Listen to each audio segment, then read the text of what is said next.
Good morning, everyone, and a good Erev Shabbos. We are holding over here by Parshas Beha'aloscha and a Bitachon message from the Parsha. Sometimes Klal Yisrael, instead of having the Bitachon that they need to overcome the nisyonos, the challenges of life, unfortunately there are momentary lapses in their Bitachon, in their belief, and their trust, in the way in which they rely upon HaKadosh Baruch Hu that actually brings about destruction. If a person is not beiteach and doesn't realize the bracha that HaKadosh Baruch Hu is sending them, they don't have a way to be able to see the good even when it's difficult. They don't trust that HaKadosh Baruch Hu knows what He's doing. They can end up doing things and acting in ways that could destroy the very fiber of who we are as a person, as a people, as a nation. Klal Yisrael has been taken out of Mitzrayim. They went through all of the makkos, all the plagues. They saw wonder and sign after sign, miracle after miracle. They're traveling around in the midbar, in the desert, and they're being taken care of completely. There is man that is falling down from the heavens for them to eat. There's the Be'er Miriam, the well of Miriam, that is following them to give them to drink. They have Anani Akava, they have the clouds of glory surrounding them on all sides, giving them the perfect temperature all of the time, and protecting them from the enemies and their weapons. Klal Yisrael is moving towards Eretz Yisrael, and they're about to go in shortly. It's after the Torah has been received. Everything is looking very good for them. However, a person who weakens in their bitachon could make very catastrophic errors. And suddenly, as they are walking through the midbar, they begin, Vayihi ha'am kemiz'ainenim, they begin to complain. What does a Yid in this particular circumstance have to complain about? Everything has been taken care of for them. Torah has been given. They spoke with HaKadosh Baruch Hu. Hashem spoke to them. They're protected on all sides, surrounded by all the goodness, by all the bracha. What do they have to complain about? And their complaints are that they say, oh, if only we could go back to Mitzrayim, to Egypt, if only we'd have all the good stuff that we had over there, fish and cucumbers and melons and leeks and onions and garlic. However, they said, but now our lives are parched. But we remember all of the things that we had bechinam, we had them free when we were in Mitzrayim, and now we have nothing. We're wandering around this desert in the heat of the day. It's not so simple. Ask Rashi, bechinam, they ate all the food for free, with the mitzvah passing food out on the streets, giving it to them. We know that when it came to building the buildings and the pyramids, they didn't even give them straw to make their bricks. What do you mean they were giving them free food?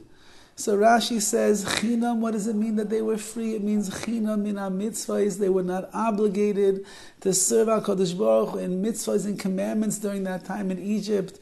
Rather, they were hefker, they were free. They were without the yoke of Torah and without the yoke of mitzvahs. Says Klal Yisrael, they begin misainenim, they begin complaining. They're complaining because the long circuit is passed. They're complaining because they're not getting all the food that they want. They're complaining because life is not exactly the way you envision it's going to be in the midbar. What do you mean? You have everything HaKadosh Baruch Hu provides. But then they remember what it used to be like in Egypt. They were slaves in Egypt. They were beaten in Egypt. Their lives were miserable in Egypt. What do they remember? We didn't have to do mitzvahs in Egypt. We got food, we got fish, melons, leeks, onions, garlic. Ooh, wow, you have man coming from the heavens right now. Anything you want, you have. Nevertheless, the weakness of a person without bitachon, who can't trust in the situation the way that it is, who can't see the goodness in front of their own nose, who doesn't understand the brachas that HaKadosh Baruch Hu is sending their way, such a person, unfortunately, will have blessings staring him in the face, and all he'll think about is that I wish that I was somewhere else, somebody else, in a different situation than is that I have right now. And Klal Yisrael suffered as a result of this.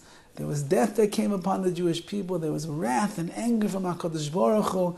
And this is a stain in our history in the Midbar, how we treated Hashem in the things that we did to be mevazet, to embarrass all of the goodness and all the kindness and all the mercy and all the brachas that HaKadosh Baruch Hu has given. So as we look in our own lives, we might not be surrounded by covered clouds of glory. We might not have man falling from the heavens. We might not have all the protection that we need. Parnasa might not be so easy. Health might be a little bit difficult. And v'chule, etc., all the different things in our life. But don't forget, says the Torah, if you are Beitech B'Hashem, you will find a way to see the good that HaKadosh Baruch Hu is doing for you. You will be able to see even within the darkness that there is light. You will see that even in the pain there is goodness and there is joy. And you will see that even in the difficulty there are benefits that you will gain as a result of what you are going through. So don't despair, don't give up your bitachon, don't start complaining and be misainin in the rebel rousers who complain to the Ribbono Shel Olam. A person who trusts in Hashem, he doesn't complain. Only someone who weakens in their amunah and bitachon because they think that HaKadosh Baruch Hu is not doing a good job, they are the complainers of Klal Yisrael. We should not be the complainers. We should be the ones that are praisers. We praise HaKadosh Baruch Hu. We recognize the good. We use our bitachon to be mekabel, to accept upon ourselves the situations that HaKadosh Baruch Hu puts us in. And in that zechos, HaKadosh Baruch Hu will always shine down His loving countenance upon each and every one of us, our families, our communities, and Klal Yisrael. And in that zechus, may we be zeicher to the ultimate revelation of HaKadosh Baruch Hu's loving embrace with the Bias Goyal Tzedek B'Himheira B'Yameinu. Have a wonderful Shabbos.